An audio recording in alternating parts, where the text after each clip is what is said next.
चौल शीतळादेवी येथील शिवसेना शिंदे गटाच्या कार्यकर्त्यांच्या कारची काच फोडली।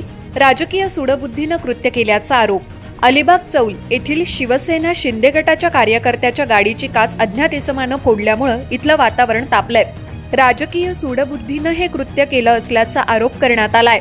शीतळादेवी इथे राहणारे प्रतीक गुरव यांनी आपली इनोव्हा कार पार्क केली होती। बुधवारी 29 ऑक्टोबर रोजी अज्ञात इसमानं दारूची बाटली फेकून कारची काच फोडली आणि कारचं नुकसान केलं, तशी तक्रार रेवदंडा पोलीस ठाणे येथे प्रतीक गुरव यांनी केली आहे। यावेळी चौलमधील शिंदे गटाचे पदाधिकारी आणि कार्यकर्ते मोठ्या संख्येने रेवदंडा पोलीस ठाण्यात उपस्थित होते।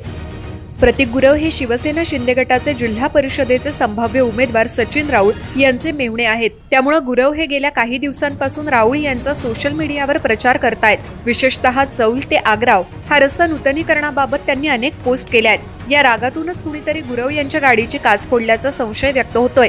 एकंदरीत स्थानिक स्वराज्य संस्थांच्या निवडणुका जाहीर होण्याआधीच चौलमध्ये सोशल मीडियाद्वारे एकमेकांच्या विरोधात चिखलफेक सुरू होतीच। आता काचा फुटण्यापर्यंत वाद पोहोचलाय। रेवदंडा पोलीस ठाणे येथे तक्रार नोंदवण्यात आली आहे। मात्र कारची काच कुणी आणि कशासाठी फोडली हे अद्याप स्पष्ट झालेलं नाही।